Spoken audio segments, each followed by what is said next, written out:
Plaintiff Raven Goodrum was best friends and roommates with the defendant until the defendant started labeling herself a five-star gangster. Raven suing her former roommate for electric bills. Defendant Deandra Rodney admits that she calls herself a five-star gangster, but says it simply means she won't let a man walk all over her. Deandra is countersuing for a cable bill and an illegal eviction. Start with you. Your Honor, me and Dee Dee used to be the best of friends.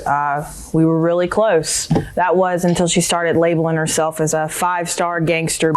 I really don't know what that means. I just know that I don't like it. You didn't ask her? I couldn't get in contact with her. My very good friend tells me just out of the blue, I'm a five-star gangster. I would say, very good friend. What does that mean? What are you calling yourself?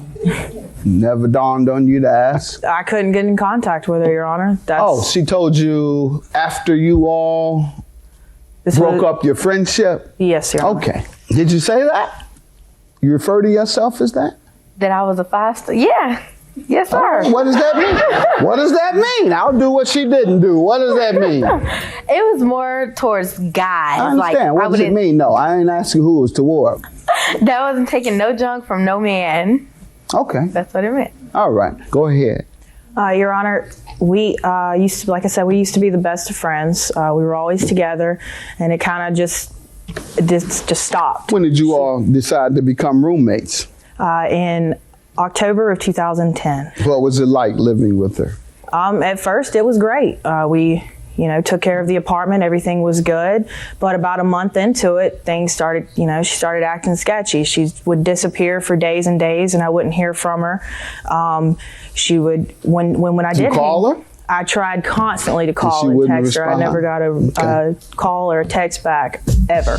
Plaintiff Raven Goodrum is suing her former roommate, who she claims bragged about all of her men showering her with gifts. Let me hear from you. Give me a little background. Well, she said you would come up missing like a crackhead, and that's what crackheads do. They go on binges, and they come up missing for days at a time. Then they show up and sleep for 2 days straight, and then get up and beg mama or grandmama to forgive them, and they clean the house and do a little painting or something and think everything is all right, and then they disappear again. Is that what you were doing? No, sir. Well, first of all, I don't think we would be here if Raven could think for herself instead of letting Jenna control her. Who is that? That's Jenna. All right. Now, Raven and I used to make plans. For instance, one day we made plans to have lunch at Chili's. Jenna called, and I look up, and we at a Mexican restaurant. And I'm like, wow, really? Anything we would plan to do, if it wasn't Jenna approved, the plans would get changed. Excuse me, can I say something? Nah. I kind of started doing my own thing. The reason I wasn't at the apartment as much is because I had a raggedy car, a 1994 Toyota Taurus show, raggedy piece of thing. It smoked up everything. My car had broke down. You said you smoked up everything. No. I told you that's what she was. She was out on a crack bin. No. I said it smoked up everything. What? Yeah. My car. Oh, okay. And so I would stay at my parents' house because my parents lived walking distance to my job. None of the time, Raven knew how my car was very undependable. She never so once that's why offered. You were missing. Yes. All and right. when I did come home, it would be when I had consecutive days off of work. Okay. So if I had 2 or 3 days off, I would come home. What you doing eating at these restaurants all the time and you can't even fix your car? That's what they call ghetto fabulous. You're buying what you want and begging for what you need. Mm-hmm. Or suing each other for what you need.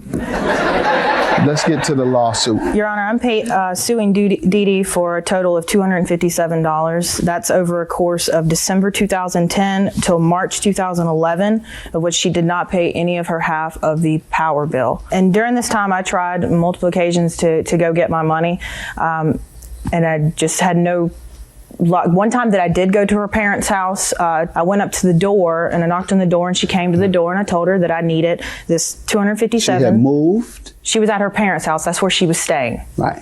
And she told me that she didn't have it. And I told her, well, why? She's like, well, I got to go to the ATM and get it out. And I told her, I will follow you to the ATM. We'll go get the money and it'll be done with. Okay. And she's suing you for $257, saying that you did not pay your electric bill from December through March. I gave her money. What we did, I would leave. We worked opposite hours. If I had money to leave, I would leave it on the counter, and she would take it. Now, one time, you would look at the bill. only the ones that would be left in the drawer. I'm not sure like which month. So you don't know what months you paid? Yes, sir. What months between December and through March did you pay? Oh no, I was saying that I wasn't sure which month. Let's try it again. Did you ever see December's bill? Yes, sir. Did you pay it? I gave her money. I left money on Did the you counter. pay your share in total? Yes, sir, I did. January, did you see that bill? I don't recall. Okay. February, did you see that bill? I don't recall. March, did you see that bill? Yes, sir, I did. Did you pay your entire share? No, I didn't. Why? I didn't have it. I didn't have it all. Okay. So you agree that you owe a portion of March? Yes. Do you know how much? No, sir, I don't. And you do? Yes, sir. I have. Gotcha. And, And you paid how much on March? About $78 About. I gave her. You gave her about $78? I think I owed her like $84. She said that she needed the money as Ma'am, soon you as sound possible. like you're very unclear, so I'm going to have to rely on her. She is very clear about what you owe. Let's get to the counterclaim of the cable bill and the illegal eviction. Just like she probably got the last power bill for the apartment, I got the last cable bill. It was $148. We split everything half. What month? It was for May. Okay.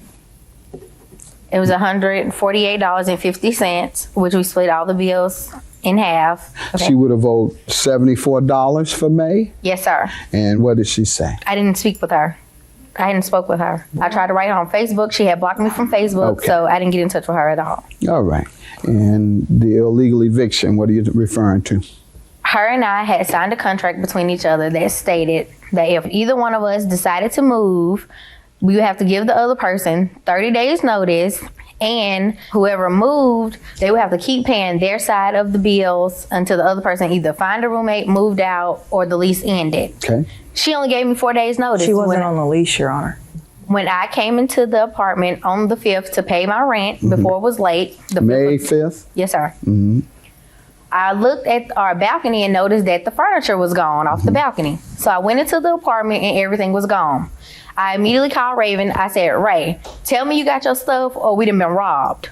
And she was like, yeah, I have my stuff. I moved out and you have to the 9th to get all your stuff. That was 4 days. No, Your Honor, that's not correct What at is all. correct in your opinion? The beginning of April, I went to my landlords and they told me that by the 11th of April, I personally needed to get out. Wow. They advised me because I had 2 eviction notices on my door where she didn't pay her half of the rent, and we had 7 days and they were going to kick us out.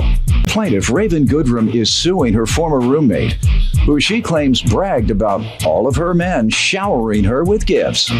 All right. And you say she only gave you 4-day notice? 4-day notice. And you I had say to have you all gave It of was her- in April. We And you moved say out. you- I'm sorry, You say it it was- was in April? Yeah, she had a week notice. Was it in April or May? I'm sorry. I got my days wrong. It was in April. We moved out in You April. told me May earlier. I'm sorry. You do know that you were confused about everything regarding the electric bill. And now you're confused about the month you even moved out.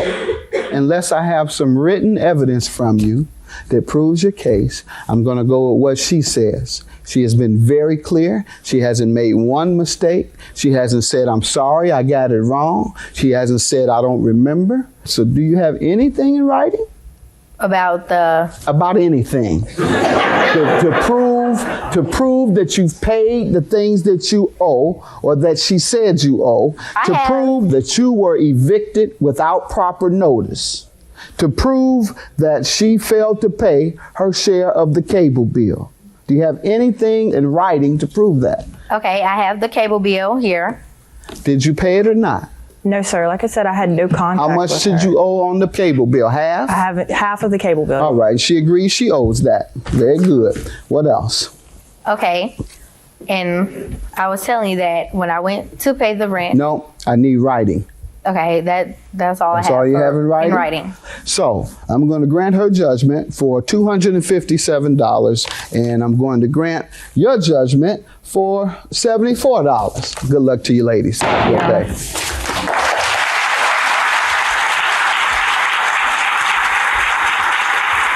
Quit being a child, okay? This has nothing to do Feel with grown you. up. Apparently it does because I'm the one who had to go with her to make sure that you could pay your bills. You're the one who because you're a involved child. yourself. This has nothing to do with you, so shut your mouth. You shut your mouth. Shut it. You not my mama. You run wrote up her the now. contract. Grow up, her, Dee. not This is me. the The second problem time is this we has happened to take you. care Have of you our forgotten? responsibilities. The Thank second you. time this has happened to you.